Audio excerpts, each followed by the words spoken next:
하나님은 영이시니 예배하는 자가 영과 진리로 예배할지니라. 아멘.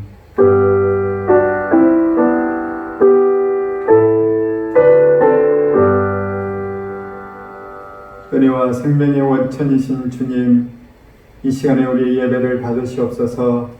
영상으로 원근 각지에서 드리는 가정과 심령들 가운데 은총을 베풀어 주시옵소서. 예수님 이름으로 기도합니다. 아멘. 사도신경으로 믿음을 같이 고백드리겠습니다. 나는 전능하신 아버지 하나님 천지의 창조주를 믿습니다. 나는 그의 유일하신 아들 우리 주 예수 그리스도를 믿습니다. 그는 성령으로 잉태되어 동정녀 마리아에게서 나시고 본디오 빌라도에게 고난을 받아 십자가에 못 박혀 죽으시고 장사된 지 사흘 만에 죽은 자 가운데서 다시 살아나셨으며 하늘에 오르셔 전능하신 아버지 하나님 우편에 앉아 계시다가 거기로부터 살아있는 자와 죽은 자를 심판하러 오십니다. 나는 성령을 믿으며 거룩한 공교회와 성도의 교제와 죄를 용서받는 것과 몸의 부활과 영생을 믿습니다. 아멘.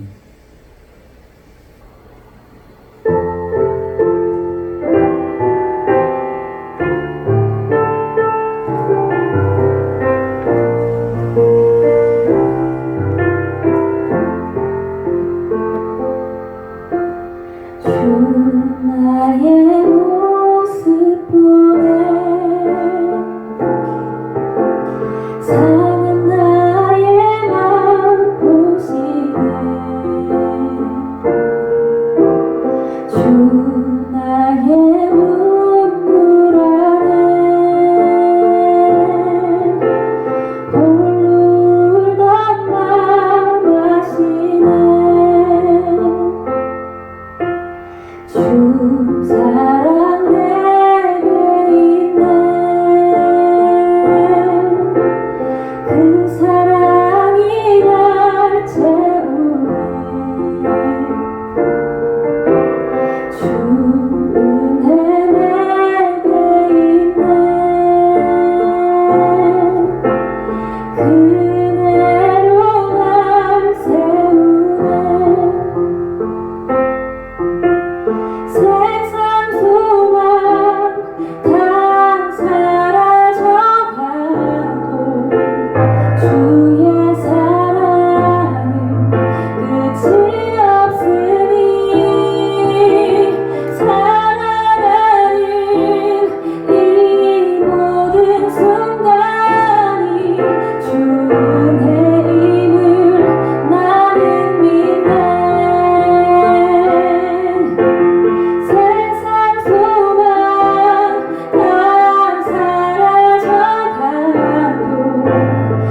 사랑의 하나님, 저희를 자녀 삼아 주시고 여러 위험에서 지켜주셔서 감사합니다.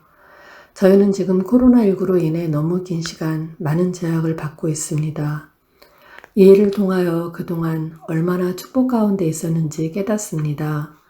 귀한 보살핌에도 감사하지 못하고 하나님보다 세상 것을 더 의지한 저희의 죄를 용서하여 주옵소서.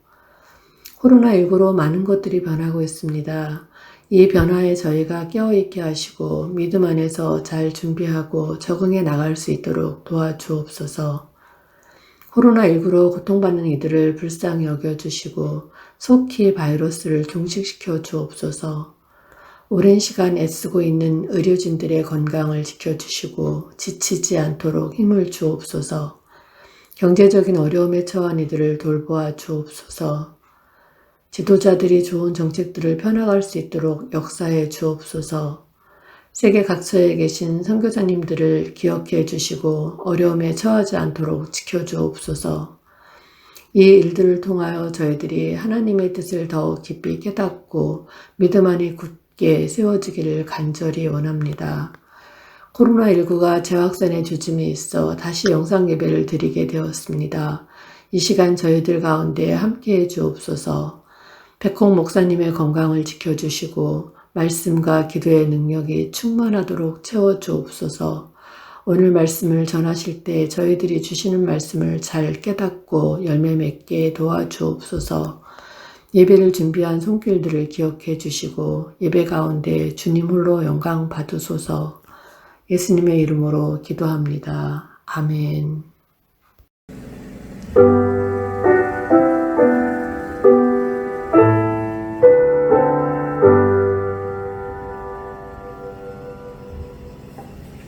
광고 드리겠습니다. 온라인 예배에 참여하신 모든 분을 환영합니다. 예배 이후에 각 조별 모임에 적극적으로 참석해 주시기 바랍니다. 큐티 나눔을 계속해서 꾸준히 나눠주시고 또 단톡방 가운데 받은 은혜의 말씀을 공유해 주시기 바랍니다. 금요 기도회는 개인 기도 위주로 이제 조금씩 하고 있습니다. 교회 나오지 못하더라도 각자의 처소에서 골방 기도를 열심히 하셔서 주님을 만나는 성도 여러분 되길 축복합니다. 현지 선교사님들 위해서 기도해 주시고 대한민국보다 훨씬 열악한 곳에 계신 우리 선교사님들 위해서 가정을 위해서 많은 관심과 기도 부탁드립니다. 우리 하나님께 봉헌 기도 같이 드리겠습니다. 주님 감사합니다. 코로나 위기 가운데도 영상으로 예배드릴 수 있는 통로를 열어주셔서 우리가 마음을 모아 각자의 처소에서 주님께 예배합니다. 성도의 교제라는 이 부족한 면이 있지만 하나님께서 은혜를 베풀어 주시고 말씀으로 세워 주시옵시며 성령께서 각 사람의 심령 가운데 임재하여 주시옵소서. 예물을 드리는 이들의 마음을 귀히 받아 주시고 이 예물을 통해 교회와 선교가 이루어지도록 또한 이 땅에 가난하고 어려운 자들에게 흘러갈 수 있도록 주께서 예물 가운데 축복하심으로 함께 임해 주시옵소서. 드린 이들의 마음을 귀히 받아 주시옵시고 이들의 인생과 가정까지도 주님께서 돌보시옵소서. 감사하며 예수님 이름으로 기도합니다. 아멘. 우리에게 주신 하나님 말씀은 고린도후서 12장 1절부터 10절까지 말씀입니다. 제가 봉독하도록 하겠습니다. 무익하나마 내가 부득불 자랑하노니 주의 환상과 계시를 말하리라. 내가 그리스도 안에 있는 한 사람을 아노니 그는 14년 전에 셋째 하늘에 이끌려 간 자라. 그가 몸 안에 있었는지 몸 밖에 있었는지 나는 모르거니와 하나님은 아시느니라. 내가 이런 사람을 아노니 그가 몸 안에 있었는지 몸 밖에 있었는지 나는 모르거니와 하나님은 아시느니라. 그가 낙원으로 이끌려가서 말로 표현할 수 없는 말을 들었으니 사람이 가히 이르지 못할 말이로다. 내가 이런 사람을 위하여 자랑하겠으나 나를 위하여는 약한 것들 외에 자랑하지 아니하리라. 내가 만일 자랑하고자 하여도 어리석은 자가 되지 아니할 것은 내가 참말을 함이라. 그러나 누가 나를 보는 바와 내게 듣는 바에 지나치게 생각할까 두려워하여 그만두노라. 여러 계시를 받은 것이 지극히 크므로 너무 자만하지 않게 하시려고 내 육체의 가시 곧 사탄의 사자를 주셨으니 이는 나를 쳐서 너무 자만하지 않게 하려 하심이라. 이것이 내게서 떠나가게 하기 위하여 내가 3번 주께 간구하였더니 나에게 이르시기를 내 은혜가 내게 족하도다. 이는 내 능력이 약한 데서 온전하여 짐이라 하신지라. 그러므로 도리어 크게 기뻐함으로 나의 여러 약한 것들에 대하여 자랑하리니 이는 그리스도의 능력이 내게 머물게 하려 함이라.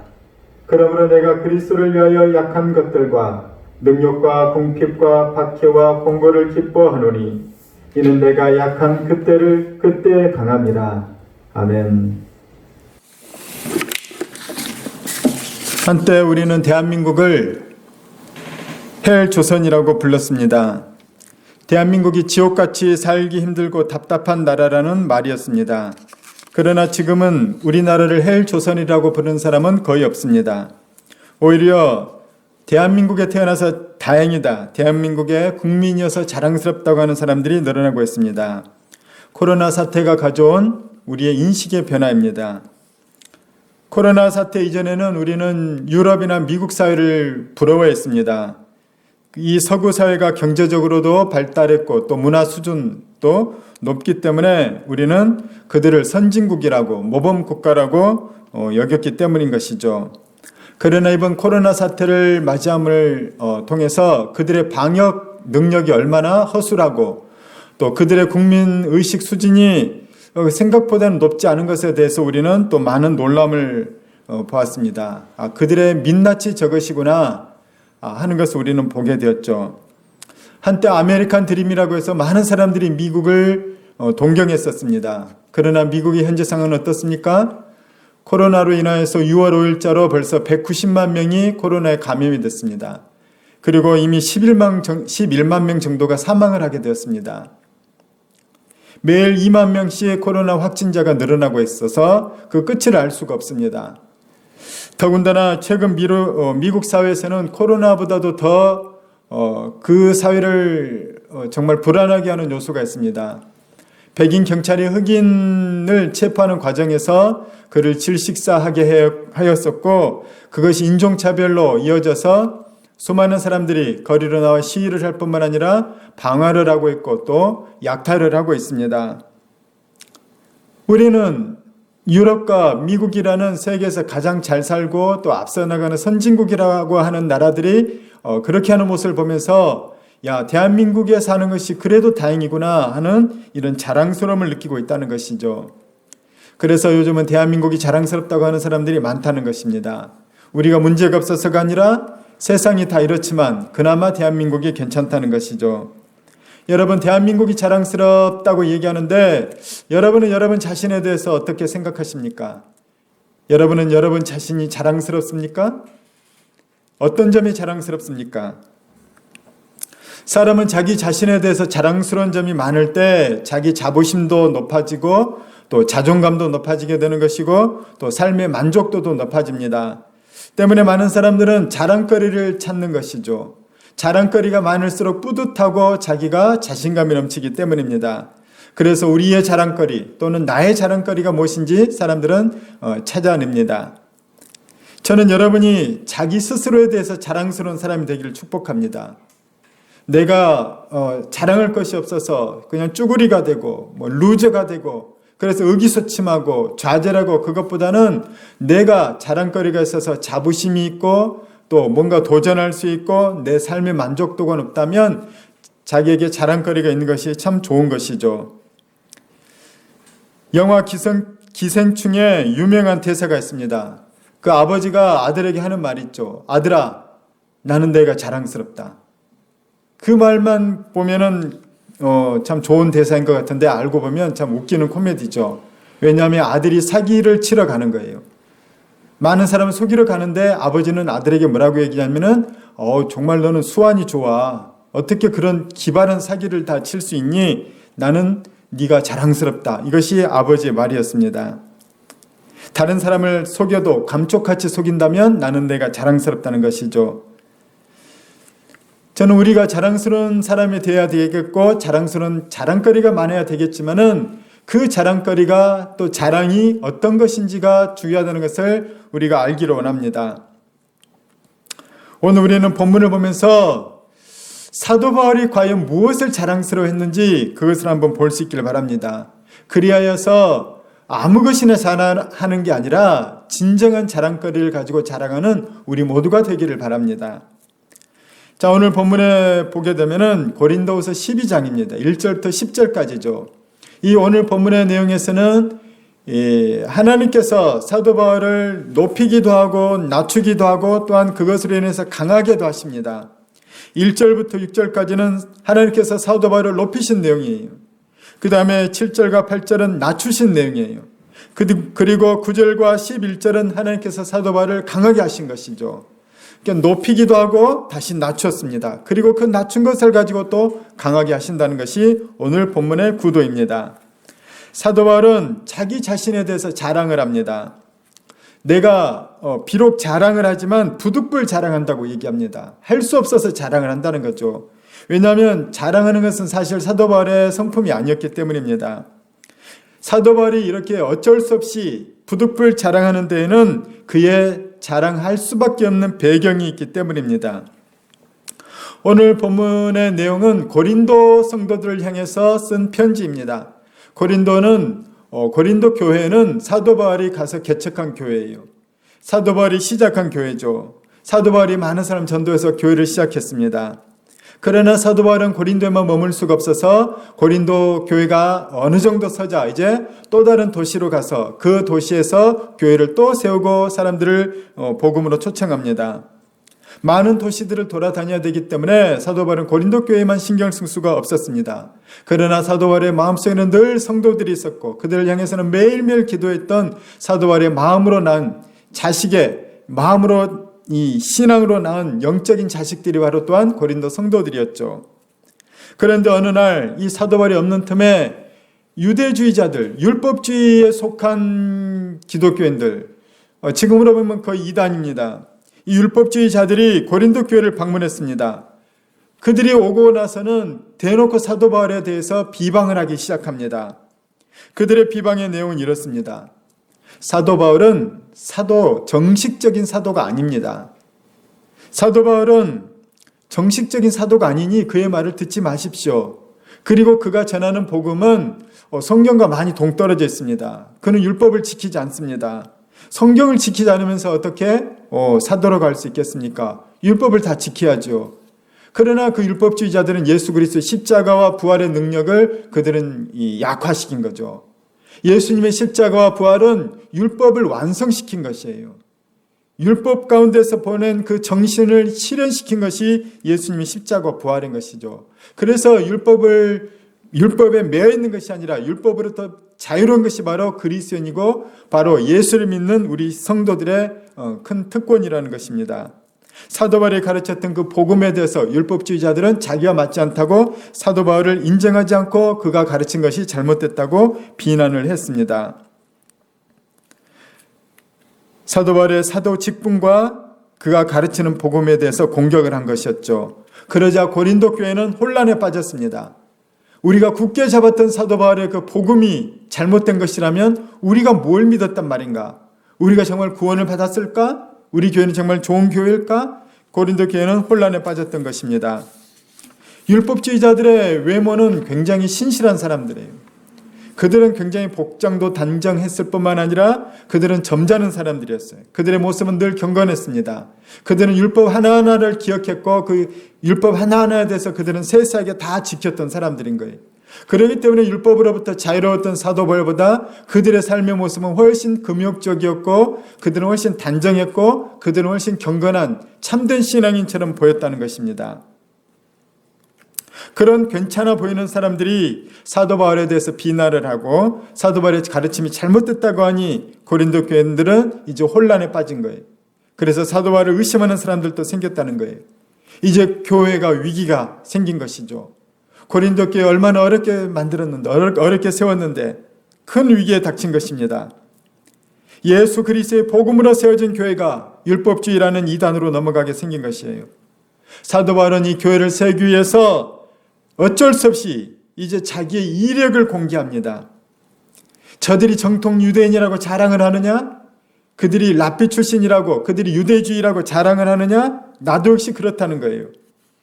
고린도서 11장 22절 말씀입니다. 그들이 히브리인이냐? 나도 그러하며, 그들이 이스라엘인이냐? 나도 그러하며, 그들이 아브라함의 후손이냐? 나도 그러하며. 오늘 고린도후서 12장 앞에 부분이 11장이겠죠. 11장에서 사도 바울은 자신에 대해서 변론을 합니다.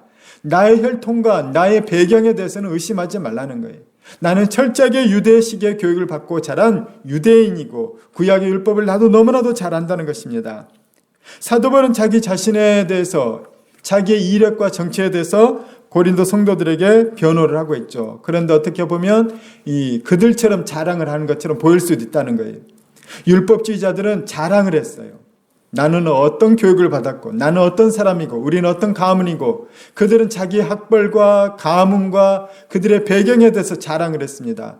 그래서 그들이 자랑하니까 그들의 자랑에, 그들의 이력에 너희들이 넘어가는구나, 좋다, 나도 자랑을 하겠다 하면서 사도 바울도 자랑을 합니다.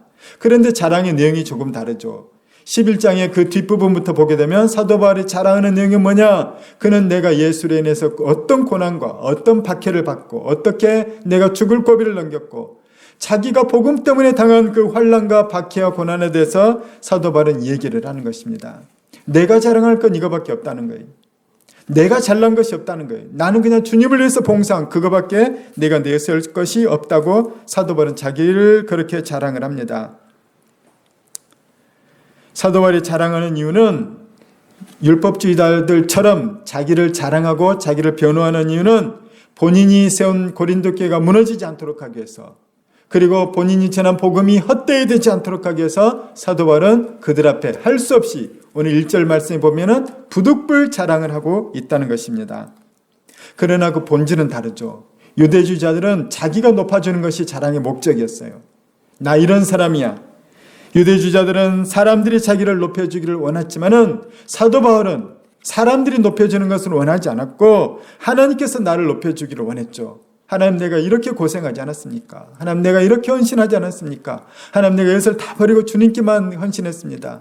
내가 사람에게 돈을 요구한 것도 아니고, 내가 사람에게 인기와 명예를 요구한 것도 아니고, 주님이 알아주시면 됩니다. 그런데 저들이 몰라서 나를 오해하니 내가 저들에게도 나의 이력을 공개하도록 하겠습니다 하면서 자기를 드러냈다는 것입니다. 사도 바울은 복음 때문에 받은 박해와 고난을 자랑했다는 것이죠. 그리고 오늘 본문에서는 하나님께서 자기에게 행하신 영적인 체험까지도 이제 사도 바울이 공개를 합니다. 내가 지금까지 말하지 않았지만 이제 할 수 없으니 내가 이미 공개한 김에, 나에 대해서 공개한 김에 내가 정말로 하나님께서 주신 은혜에 대해서도 내가 한번 자랑을 하겠다 하면서 자기의 이야기를 합니다. 이 이야기를 14년 동안 하지 않았다는 거예요. 이 꽁꽁 싸맸던 자기 얘기를 합니다. 14년 전에 한 사람이 셋째 하늘에 올라갔다는 거예요. 유대인들의 하늘은 셋째 하늘입니다. 첫 번째 하늘은 우리 대기권이에요. 두 번째 하늘은 우주입니다. 세 번째 하늘은 우주를 초월해서 또 다른 차원의 하나님의 나라, 하나님의 영역이 바로 세 번째 하늘입니다. 그래서 사도 바울이 이 대기권, 우주 밖에 있는 이것 시간과 공간을 초월한 하나님의 영역에 내가 끌려 올라갔다는 거예요. 이곳을 낙원이라고 합니다. 사도 바울은 이 낙원에 끌려 올라갔죠. 사도 바울이 자기가 낙원에 올라가서 정말 말할 수 없는 놀라운 것을 봤다는 거예요. 이 낙원의 하나님의 세계는 정말 인간의 말로는 표현할 수 없는, 인간의 말로 도저히 표현할 수 없는 그런 세계였다는 거죠. 그래서 오늘 성경에서도 이거는 표현이 불가능하다는 거예요. 그런데 내가 분명히 갔다는 것을 사도 바울은 다시 한번 얘기하고 있죠. 그리고 사람들이 내가 낙원에 간 것에 대해서 자꾸 너무 길게 얘기하면 이것이 자칫 내 자기 자랑이 될 수 있고 내가 오히려 사람들이 나를 너무 우러러 볼 수 있다는 거예요. 사도 바울은 얼마나 대단하게 천국까지 갔다 왔을까. 사람들이 너무 나를 대단하게 볼까 봐서 나는 더 이상 많은 얘기하지 않겠다는 겁니다. 그 얘기가 6절이죠. 6절 후반 부분입니다. 그러나 누가 나를 보는 바와 같이 내게 듣는 바에 지나치게 생각할까 두려워하여 그만두노라. 사람들이 나를 너무 높이는 것이 두려워서 사도 바울은 이야기 더 이상 길게 하지 않겠다는 겁니다. 그러나 낙원의 셋째 하늘에 간 것은 분명하다. 하나님 그만큼 나를 높여주시고 나를 하나님의 놀라운 세계로 이끌어 주셨다는 것에 대해서 얘기를 합니다. 그러니 하나님의 사람인 나에게, 하나님이 계시를 열어주신 나에게 의심하지 말고 예수 그리스도의 복음을 믿으라는 거예요. 사람들은 자기의 영적인 은혜와 체험에 대해서도 자랑하기를 좋아하죠. 내 영적인 체험과 은혜를 가지고 주님을 증거하는 것은 좋은 거예요. 그런데 내가 높아지는 것은 별로 좋지가 않죠. 어떤 목사님께서 목사님들 모임에 갔습니다. 그것에서 어떤 목사님의 명함을 받고 나서는 그 명함을 보고 아주 그냥 요즘 말로 깜놀, 아주 헐 했다는 거예요. 그분이 준 명함을 봤더니 누구누구 아무개 목사 하고 나서 그 밑에 뭐라고 하냐면 40일 금식 기도 3회. 그 목사님은 40일 금식 기도를 3회나 했다는 거예요. 40일 금식 기도를 한다는 것은 이거는 목숨 걸고 하는 것입니다. 여러분 한번 일주일만 금식 기도 해보십시오. 거의 죽어요. 그런데 40일은 정말 이거는 초인적인 힘을 발휘해야 되고 이러다가 죽는 사람들도 간혹 있습니다. 그만큼 힘든 것이 40일 금식 기도입니다. 그것을 3번이나 했다는 것은 정말 엄청난 일이죠. 하지만 40일 금식 기도를 3번 했다는 것을 명함에 넣는다는 것은 이것은 뭔가 좀 이상한 것입니다. 40일 금식 기도를 3회 했다는 그 자체는 자랑거리가 될 수 없는 것이죠. 내가 40일 금식 기도 이후에 내가 어떤 사람으로 변화됐는지, 하나님께서 나에게 어떤 은혜를 주셨는지 그것을 자랑하는 것은 은혜가 될 수 있어요. 나를 드러내는 것이 아니라 하나님이 하신 일을 드러낸 거기 때문에. 그러나 나 이런 사람입니다. 나 40일 금식 기도 3회 한 사람입니다. 여러분, 나 우습게 보지 마십시오. 나를 대단하게 보십시오. 나한테 오십시오. 그 얘기인 것이죠. 그 40일 금식 기도 3회만 언급한 것은, 그것만 내세우는 것은 오히려 위험한 독이 될 수 있는 거예요. 영적 교만에 빠질 수 있기 때문인 것입니다. 자기를 과장할 수 있기 때문인 거예요. 40일 금식 기도에서 도대체 내가 어떤 사람이 되었는지, 뭘 얻었는지, 주님께서 뭘 주셨는지, 그게 진짜지 않습니까? 그런데 받은 것도 없으면서, 변화된 것도 없으면서 40일 금식 기도 내가 3회 했으니까 나 대단한 사람이다 하는 것은 껍데기를 자랑하는 것입니다. 성도들 가운데도 비슷한 맥락이 있죠. 제가 여러 번 얘기합니다. 저는 20주 과정 제자훈련을 마쳤습니다. 저는 40주 과정 제자훈련을 마쳤습니다. 이런 것을 자랑하는 성도들이 가끔 있습니다. 그것을 수료한 일은 대단한 일이죠. 더구나 결석 한 번 하지 않고 수료한 것은 대단한 일입니다. 그러나 그것을 수료한 것 자체가 자랑거리는 아니라는 것입니다. 무엇이 자랑인가? 그 제자훈련 과정 가운데 하나님께서 나를 어떻게 만져주셨는지, 나를 어떻게 변화시켜 주셨는지, 내가 어떻게 하나님의 사람으로 좀 더 변화되어 가고 내가 어떻게 하나님 나라를 위해서 헌신하게 되었는지, 이것을 얘기하면 그것은 자랑이 될 수 있죠. 내가 높아지는 게 아니라 하나님이 하신 일을 드러내서 하나님을 높이기 때문입니다.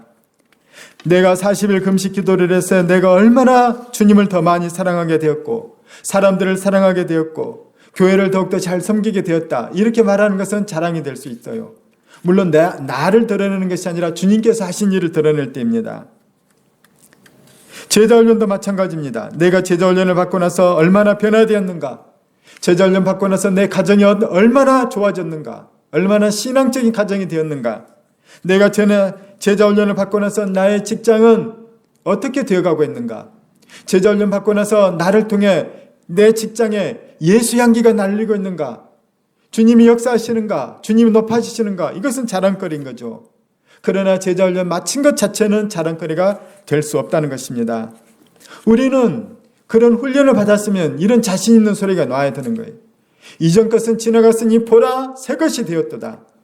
나 이전 것은 그대로인 채로 제자훈련만 마쳤다고 자랑할 수는 없는 것이죠. 내가 제자훈련 통해서 내 이전 사람이 얼마나 새로운 사람으로 변화되었는지 이것을 드러낸다면 하나님이 하신 일을 드러내는 것이죠. 진짜 변화된 사람은 40일 금식 기도를 3번이나 했지만 나라는 사람은 이렇게도 변화가 안 됩니다. 이렇게도 더딥니다 하면서 자기 가슴을 치는 사람인 거예요.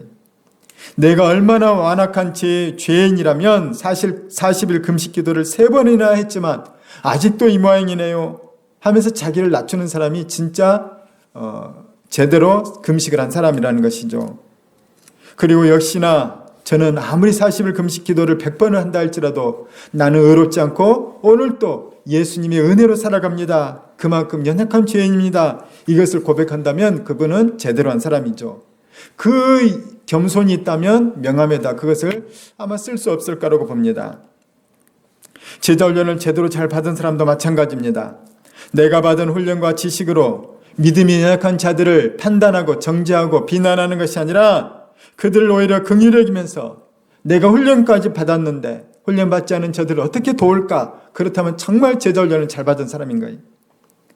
그런 사람들, 믿음이 연약한 자들, 시험에 드는 사람들을 보면서 나도 한때는 주님을 잘 몰랐을 때 나는 저보다 더 심했지. 내가 저 지체를 위해서 지금 무엇을 해야 될까? 이제 내가 새벽기도 더 열심히 나가서 저를 위해서 기도해야 되겠구나. 금요 기도에 다시 나가야 되겠구나. 큐티 시간에 기도할 제목이 생겼구나. 이 언제 코로나가 잠잠해지면 식사라도 같이 한번 하면서 내가 도와줘야겠구나. 그런 마음이 생기는 것이 바로 제자훈련을 제대로 받은 사람의 마음이라는 것입니다. 왜냐하면 제자훈련을 잘 받은 사람은 지식이 아니라 훈련을 받았기 때문에 사랑이 더 풍성해지고 더욱더 겸손해지는 것이 정상이라는 것이에요. 하나님은 사도 바울을 충성되이 여겨 사도의 직분을 주셨습니다. 그리고 사도 바울을 높이시기 위해서 사도 바울에게 수많은 환상을 보여주셨고 계시를 주셨어요. 심지어는 오늘 본문처럼 셋째 하늘이라는 하나님의 나라에까지 사도 바울을 데리고 가서 그에게 그 천국의 비밀을 보여주셨습니다. 하나님께로부터 사도로 세움을 받고 천국을 보았다면 이제 사도 바울은 영적으로 정말 높임을 받은 거예요. 사도 바울을 하나님께서는 그렇게 높여주셨지만은 사도 바울을 하나님께서 높은 채로 두지 않습니다. 하나님은 바로 낮추십니다. 바울은 하나님께서 자기를 낮추신 것에 대해서 하나님께서 육체의 가시를 나에게 주셨다고 표현을 합니다. 육체의 가시가 뭡니까? 우리 손톱 밑에 가시만 하나 들어가도 이것이 얼마나 아프고 하루 종일 이것 때문에 신경 써서 다른 일을 못할 정도로 이것이 고통스럽습니다. 육체의 가시라는 것은 몸의 어디가 가시에 찔린 것처럼 아프고 괴롭다는 거예요. 신체 어딘가가 장애가 있거나 아픔이 심하다는 얘기입니다. 바울의 육체의 가시가 무엇인지는 정확히 몰라도 몸의 어딘가가 너무나도 괴롭고 아프다는 거예요. 사도 바울은 그것이 너무나도 괴롭고 힘들어서 하나님께 3번이나 간구했다는 거예요. 간절히 요청하고 기도했다는 것입니다. 하나님 그렇게 높여주시고 사랑하는 사도에게 하나님은 바로 응답 주셨을 텐데 그 응답이 뭐냐면 거절의 응답이었어요. 노라는 거예요. 너에게 가시를 걷어가지 않겠다는 것입니다. 너는 가시를 갖고 있으라는 거예요. 사도 바울은 나는 너무 힘든데 힘들어서 정말로 좋지 않은데 우리 힘든 걸 다 싫어합니다. 사도 바울도 힘드니까 이건 나쁜 거 좋지 않은 거라고 생각했죠. 그런데 사도 바울은 깨달았어요. 육체의 가시가 힘든 것이 나쁜 게 아니구나. 그 이유를 알았습니다. 우리 7절 말씀 같이 한번 읽도록 하겠습니다. 여러 계시를 받은 것이 지극히 크므로 너무 자만하지 않게 하시려고 내 육체의 가시 곧 사탄의 사자를 주셨으니 이는 나를 쳐서 너무 자만하지 않게 하려 하심이라. 받은 은혜가 너무 크기 때문에 자만하지 않도록 육체의 가시를 주셨다는 것입니다. 높여주는 것까지는 좋은데 자만한다면 그것은 이제 끝인 것입니다. 천사 루시퍼가 왜 타락을 했습니까? 사탄이 왜 타락을 했죠? 자만했기 때문인 거예요. 사람들도 마찬가지. 천재를 망치는 함정은 천재가 자만에 빠지는 것입니다. 자만에 빠지는 순간 더 이상 자기 발전도 없고 천재 주변의 사람들도 다 떠나가게 되어 있습니다. 제가 아는 축구 선수 중에 고종수라는 선수가 있었어요. 정말 대한민국에서 참 인기 많은 선수였습니다. 그는 빠른 발, 자로 잰 듯한 정확한 패스, 환상의 드리블 능력, 운동장 전체를 보는 넓은 시야, 골 결정력까지 그는 이미 고교 시절부터 축구 천재라는 별명을 가질 정도로 탁월한 축구의 천재였습니다. 고등학교 때에도 고종수 한 사람의 원맨쇼로 자기 고등학교를 전국대회 축구대회 우승으로 이끌었습니다. 그만큼 고종수 선수가 엄청난 선수였죠. 그는 고등학교 졸업 이후에 곧바로 프로축구에 입단을 합니다. 수원 삼성이라는 곳으로 아주 거액의 연봉을 받고 그가 입단을 했죠. 그리고 그곳에서 이제 그의 축구의 인생을 아주 전성기를 보냅니다. 그러나 그의 전성기는 오래가지 못했습니다.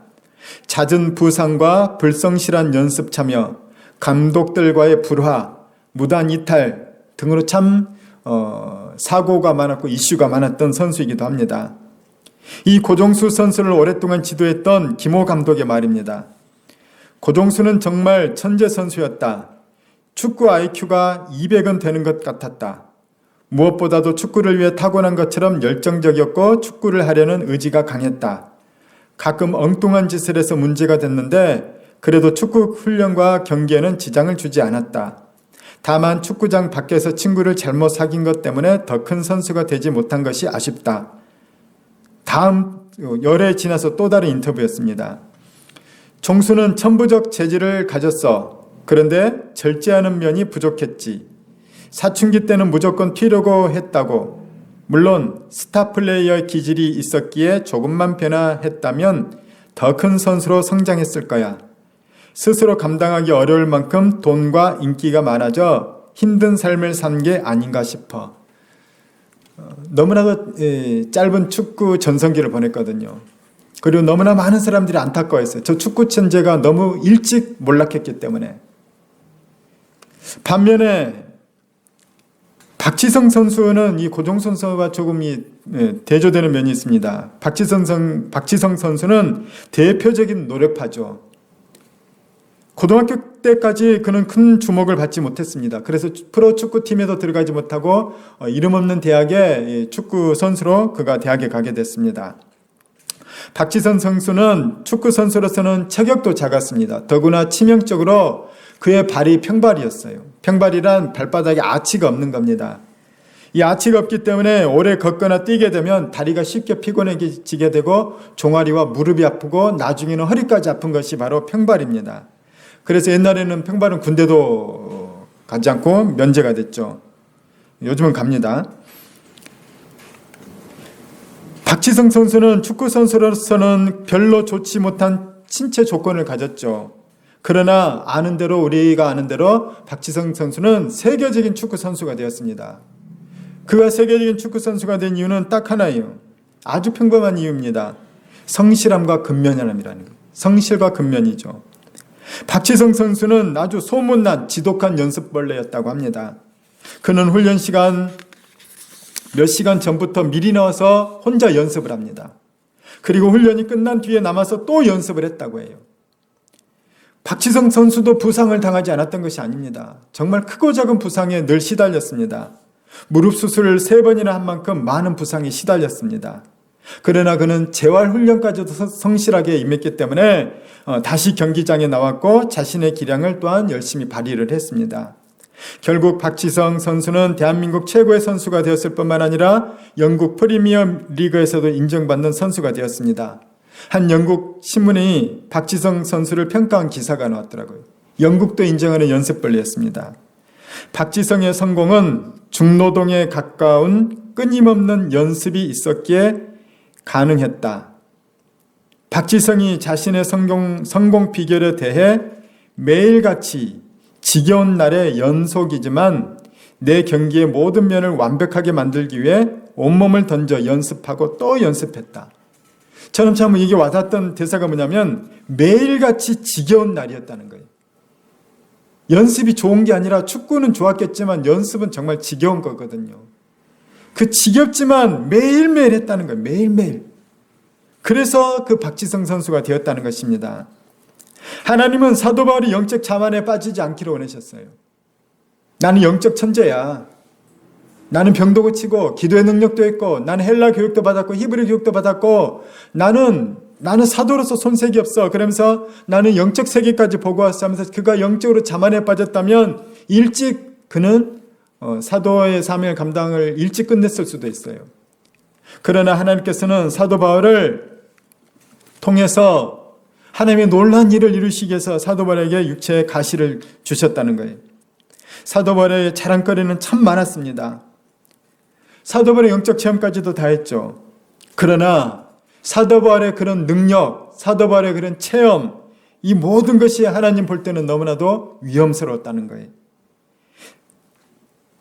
자칫 그대로 두면 영적 자만에 빠져 교만해질 수도 있고 또 자만에 빠져 나태해질 수도 있기 때문에 하나님께서는 사도 바울에게 육체의 가시를 주셨다는 거죠. 주님께서 바울에게 주신 응답이 이것입니다. 우리 9절 말씀 같이 읽겠습니다. 시작. 나에게 이르시되 내 은혜가 내게 족하도다. 이는 내 능력이 약한 데서 온전하여 짐이라 하신지라. 그러므로 도리어 크게 기뻐함으로 나의 여러 약한 것들에 대하여 자랑하리니 이는 그리스도의 능력이 내게 머물게 하려 함이라. 사도 바울의 고백은 그것입니다. 나를 더 능력 있게 하시기 위해 주님은 나를 약하게 하셨다는 거예요. 내가 나를 의지하면 내 능력밖에 안 나오지만 내가 주님을 의지하면 주님의 능력이 나타나게 되는 거예요. 나의 천재성만 믿으면 내 능력밖에 안 나와요. 그러나 나는 연약하기 때문에 주님 붙잡으면 주님의 능력이 나오는 겁니다. 내가 오늘도 내일도 날마다 지겹도록 주님만 붙잡기 때문에 그는 죽을 때까지 주님의 능력 안에서 살았습니다. 사도 바울은 엄청난 영적 비밀을 깨닫게 되었던 것이죠. 내가 능력받는 비결은 내가 약해지는 것이다. 내가 약하기에 더 이상 나는 나를 의지할 생각조차 못하고 오직 주님께만 매달리니 주님의 그 강한 능력이 나에게 나타나는 것이다. 자신의 약함을 좋아하는 사람은 아무도 없습니다. 영적인 비밀을 깨닫기 전까지는 누구나 내가 약한 것을 좋아하지 않습니다. 그러나 영적인 비밀을 깨달은 사람은 특별히 오늘 사도 바울은 자신의 약함을 자랑합니다. 저는 오늘 여러분의 약함을 자랑하기 바랍니다. 나는 약하기 때문에 예수님 붙잡고 삽니다. 나는 오늘 또 약하기 때문에 기도할 수밖에 없습니다. 나는 약하기 때문에 오늘 또 예배하고 나는 약하기 때문에 날마다 큐티할 수밖에 없습니다. 그 사람이 강한 사람인 거예요. 그 사람이 겸손한 사람이고 그 사람이 주님의 능력이 많은 사람입니다. 저의 약함이 곧 주님의 강함이 되기 때문입니다. 이것이 바로 10절 말씀입니다. 그러므로 내가 그리스도를 위하여 약한 것들과 능욕과 궁핍과 박해와 공고를 기뻐하노니 이는 내가 약한 그때의 강함이라. 내가 약할수록 주님 의지하고 내가 능욕을 받고 궁핍하고 박해를 받고 공고할 때마다 내가 더욱더 주님께 간절히 기도하니 주님이 나와 함께 하시고 주님의 능력이 나에게 놀라운 역사를 일으키시고 교회를 세우신다는 거예요. 그래서 사도 바울은 약함이 은혜고 약함이 강함이라는 것을 그가 이야기하고 있는 것입니다. 우리는 내가 힘겹고 약한 그때 주님께 더 가까이 나갈 수 있습니다. 우리는 고난이 없기를, 약함이 없기를 원하지만 하나님께서는 나를 살리기 위해서, 나를 변화시키기 위해서 고난과 연약함을 허락하신다는 것이죠. 내가 주님께 가까이 나갈수록 주님 역시 우리에게 가까이 오십니다. 주님이 나한테 가까이 오신다는 것이 말이 됩니까? 나 같은 죄인에게 주님이 오십니다. 나같이 연약한 자에게 주님의 능력이 임합니다. 이것보다 큰 복이 어디 있습니까? 주님이 나와 함께 하시고 주님이 내 안에 임하시고 주님의 능력이 나를 통해서 발현된다는 것은 최고의 복인 것이죠. 사도 바울이 그래서 이것이 축복이라는 거예요. 사도 바울은 고백합니다. 주님, 저는 오늘 또 저의 약함을 자랑하겠습니다. 저는 주님만 자랑하겠습니다. 주님이 나에게 행하신 그 일을 자랑하겠습니다. 우리 모두 사도 바울처럼 진짜 자랑해야 할 것이 내 안에 있고 그 자랑이 평생 넘치기를 주의 이름으로 축원합니다. 아멘. 우리 같이 찬양하겠습니다.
이제는 우리의 권자 되시는 예수 그리스도의 그 크신 은혜와 하나님 아버지의 무한하신 사랑과 성령님의 감동 감화 역사심이 비록 약할지라도 예수 그리스도의 강함이 내 안에 들어와 주님을 드러내며 주님 안에서 강한 인생을, 강한 사명을 감당하며 살기를 소원하는 주의 사랑하는 자녀들의 머리 위에와 이들의 가정 위에, 이 교회 위에, 선교사들과 사역과 가정 위에, 이 한국교회 위에 이제부터 영원히 함께 하셨기를 간절히 축원하옵나이다. 아멘.